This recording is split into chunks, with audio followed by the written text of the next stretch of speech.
బూతుల పంచాంగం. మెయిన్‌లీ ఈ విషయం గురించి చాలా రోజుల నుంచి మాట్లాడదాం అనుకుంటున్నాను. మెయిన్‌లీ వైఎస్ఆర్‌సీపీ పార్టీకి సంబంధించిన ఈ బోరుగడ్డ అనిల్ అనే ఒకతను ఆహ్, టీడీపీ వాళ్ళని పట్టుకొని చెడామడా అసలు నోటితో అనకూడని మాటలన్నీ అన్నాడు.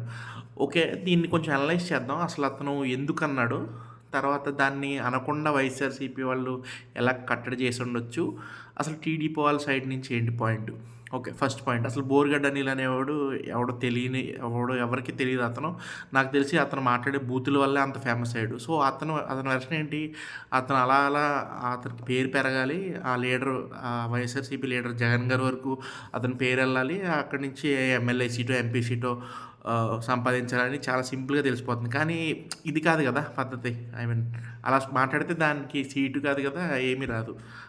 సో, పాయింట్ అది. అందుకని అతను మాట్లాడుతున్నాడు. దీన్ని ఎలా కట్టడి చేసుండొచ్చు? మెయిన్‌లీ మనం మీడియా ఛానెల్స్ అందరూ అవాయిడ్ చేసుండొచ్చు అతన్ని. కానీ మీడియా నుంచి అది కుదరదు. వీళ్ళు టీఆర్‌పీ కోసం, వ్యూవర్‌షిప్ కోసం పనిచేస్తారు. సో, అది కష్టం.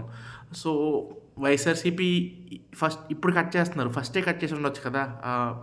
ఏంటి జగన్ గారు రెస్పాండ్ అయ్యే అంత వాల్యూ అతనికి లేదు కానీ మిగిలిన లీడర్స్ అందరూ ఫస్ట్ అతను మాట్లాడినప్పుడే కొంచెం ఫేమస్ అవుతున్నాడని తెలిసినప్పుడే వాడెవడో మాకు సంబంధం కట్ చేస్తుంటే వేరేలా ఉందును. పాయింట్ ఈ బోరుగడ్డ అనిల్ ఒకడే కాదు. ఇంకా వైసీపీ మినిస్టర్స్ అందరూ మనకు తెలిసిన వాళ్ళే. రోజా గారు, కొడాలి నాని అండ్ ఇలా ఉన్నారు కదా! ఇంకా అనిల్ అని ఒకతను. వీళ్ళందరూ కూడా బూతులు మాట్లాడుతున్నారు. అప్పుడులో వాళ్ళు కొంచెం కంట్రోల్ చేసుంటే బాగుండేది. ఇది కూడా one of the major reasons YCP ఓడిపోవడానికి. అండ్ టీడీపీ నుంచి చూడండి. టీడీపీ వాళ్ళు ఇలాంటివి చాలా ఎఫెక్టివ్‌గా హ్యాండిల్ చేస్తారు.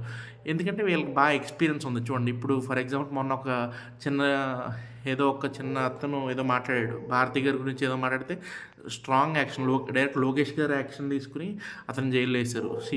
అలా ప్రాంప్ట్ రెస్పాన్స్ ఉండాలి. So, yeah! అది నా పాయింట్.